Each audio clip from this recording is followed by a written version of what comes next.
What's going on, guys? Kulprit here. Welcome back once again to my Battlefield 4 Gun Locker series, the series where I review and analyze all the weaponry in Battlefield 4. Today we're going to continue with assault rifles. We're also going to continue looking at bullpups. Today we're going to talk about the AUG A3. Last video we talked about the AUG A3, so I figured it would be nice to lump these two together. Talk a little bit about bullpups, because DICE does try to make them fairly unique in Battlefield 4, as they did in Battlefield 3. The AUG's a very good weapon. It's kind of a subtle weapon. It's kind of going to be just like in Battlefield 3, where I picked it up. I didn't really like it. Didn't really feel like it did anything really well. It was kind of a vanilla blah kind of gun.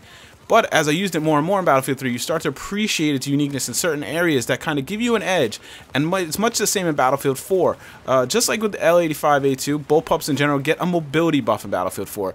DICE likes to make them more mobile, be it hip fire on the move and ADS on the move. It just kind of gives it a little more forgiving, able to move and shoot, and that obviously enables you to run and gun a lot more. So let's get into the pros and cons of the weapon.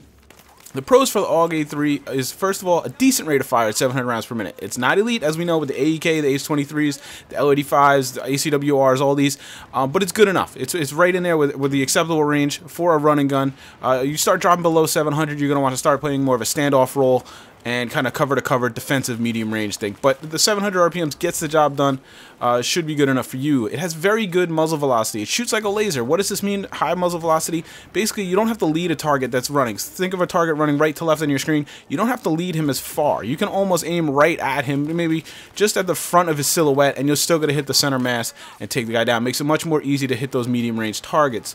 It's got a decent reload time. Not great, but it's not hindering either. It's not like the L85 where I told you this is a pretty good gun, but that reload really holds you back, really makes you not able to run and gun and kick indoors.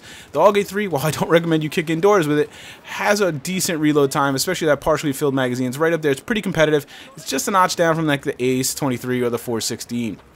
It has very low vertical recoil. Now, vertical recoil isn't a huge concern. As I said, it's pretty easy to compensate, especially on PC, but it's still nice when it's not there because it allows us to focus on other detrimental areas of the gun. It has exceptional spread while moving for ADS or the hip. I already mentioned this. This is part of being a bullpup design. They make them more friendly on the move to shoot, run and gun. Everybody knows. Everybody likes the running gun for the most part. I do. I've taught myself to play a little slower, but it's always nice when you get a gun that's a little more friendly, a little more forgiving for that run and gun play style. Now let's talk about the cons. The rate of fire will lose you gunfights to the top ARs. Again, think the ACE-23, the AEK, the ACWR, L85 A2 even. Like I said, the rate of fire is adequate. It's good enough. It'll get the job done unless you run into a 50-50 fight with, say, the AEK. You're going to lose that fight, guys. Now, if you have exceptional accuracy, I would recommend, obviously, prioritizing headshots. You should do that with any gun. But if you start doing things like that, if you're a super accurate guy, you can overcompensate some of the detriments in this category. But for the average player, as I consider myself, you're going to lose out to those top ARs in the rate of fire category. It has lots of horizontal recoil. Luckily, this can be countered by the compensator, as we know. So it's not a huge concern. And since it doesn't have very much vertical recoil, we can focus on that horizontal recoil. It has a higher first shot recoil than a lot of the other assault rifles. Again, this can be countered with an angle foregrip, but it should be noted that the first shot recoil is pretty considerably more than, say, the 416, the ACE-23, that type of thing. It has very low vertical recoil, but if you're a burst fire guy, you know, really like a micro burst tap fire, you're going to see a little bit more first shot recoil than you're accustomed to with the other weapons. Now let's talk for a minute about my recommended usage. Again, I'm going to highlight the high mobility of the bullpups, especially the AUG A3. You can move around, you can be a little more aggressive, you can rush, you can run and gun with this weapon. Again, I do not recommend you kick indoors with it. Don't be the first guy through the door. You don't have that AEK, you don't have that ACWR, you don't have that belt-fed MG4 where you can just, you know, spray and pray, light down the guys, clear corners. You're going to go down. You just don't have the rate of fire to go in those 50-50 gunfights. You can be the second or third guy in that door, and you can clean up that room as the first guy falls down. Again, you don't have to be defensive. You can be aggressive. You can rush. You can push. Just don't be the guy at the tip of the spear taking on 3 guys that got ACWRs. You're going to lose those gunfights.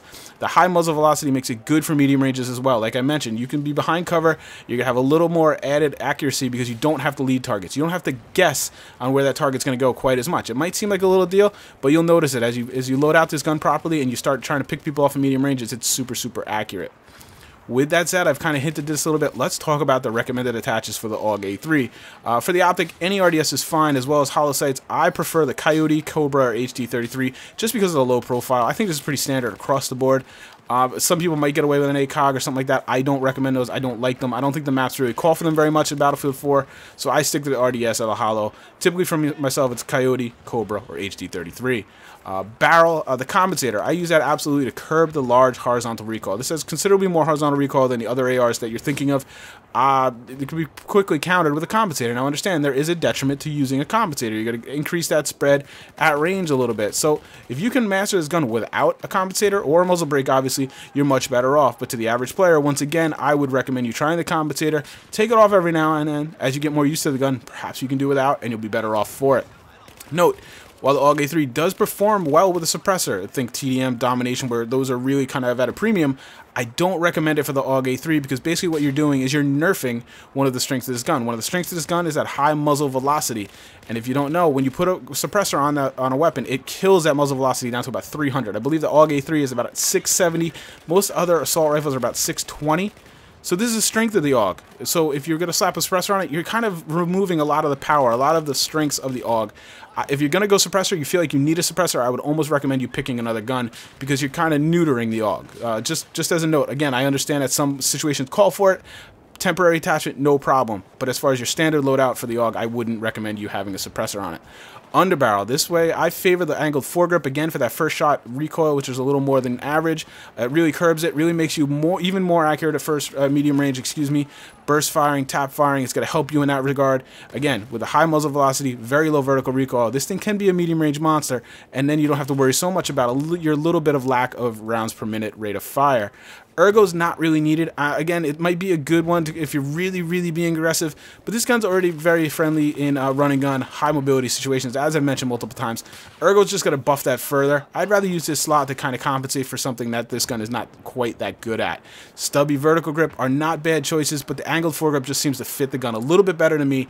Again, it compensates for that tap fire, burst fire, first shot recoil, and it just fits better. Again, it kind of brings back one of the detriments of the AUG into kind of that normal category. As far as the accessory, I prefer the green laser sight. Buffs the hip fire, again, mobility, running gun. And I just feel like the green laser sight isn't quite as noticeable to enemies. People see the red laser, and they know. People are just trained at this point. The green laser isn't quite as noticeable. The laser light combo, of course, is also good for the more aggressive run and gun playstyle that I've mentioned several times. If you're going to play more medium range, more cover to cover, I would probably discard that and just stick with maybe nothing if you so choose. Don't give your position away feeling you have to use an attachment. No attachment in this category sometimes is perfectly fine. In summary, I've learned to really appreciate the AUG A3. Sometimes I run into situations where I get frustrated. When I run into Ace 23 after Ace 23 after ACWR after AEK, you're going to lose those fights. What you have to do is recognize that. You have to adapt your own playstyle. You cannot force a square gun into a round hole. It's just not going to work. Don't use a gun for a role it's not for. Sometimes you're going to get away with those shots. Obviously, if you're in those one-on-one 50-50 shots, try to take them down to hipfire. You have a very good hipfire weapon. Try to use that strength to help you gain an advantage in those gunfights because you're going to lose that. You don't have an advantage in the rate of fire. Just keep that in mind. Again, this is not really going to hold you back. You don't have really a hand tied behind your back, as you would say with the SAR-21 or something like that, the really slow firing weapons. But you are a notch below them. You're going to lose a 50-50 fight to them. AUG A3, I feel, is a very versatile weapon. As you notice with me, a lot of these reviews, I really favor high utility weapons. The AUG absolutely fits into this category. It might be a peg down below the Ace 23 or the M416, but those weapons are incredibly powerful weapons, and I don't think by saying they're a drop down from there, I'm really taking that much away from the AUG A3. If you haven't tried the AUG A3, definitely give it a try, but understand, you're probably going to have to put some time in with this weapon. It's a little unique, it's a little different, and sometimes it takes a little bit of time to pick up on the subtleties of the weapon. I've seen guys recommend the heavy barrel as well, making it a very accurate monster, but as you guys know, I have some struggles with my accuracy, and, you know, compensating for recoil still, so it doesn't fit very well for me, but I will suggest you try it. If you do that, you could probably turn this AUG into a good medium plus range weapon, so make sure you give that a try, but don't give up on the AUG too early. Make sure you put in 3, 4, even 500 kills on it, play with different modes, different play styles, find what suits you best, and you'll find what suits the gun best, and you'll have a pretty good companion out there on the battlefield, and I think you'll enjoy it. It's a pretty unique weapon. Always fun to use those out of favor, out of fashion, not super popular weapons and be effective. That's what I really enjoy to do. Once again, guys, thanks so much for listening. I hope you enjoyed. I hope this helps you just a little bit. If you enjoyed this, please hit that like button. It helps me get these videos out there and grow a little bit. I do always appreciate the support. Until next time, guys, I'll talk to you soon. Take care.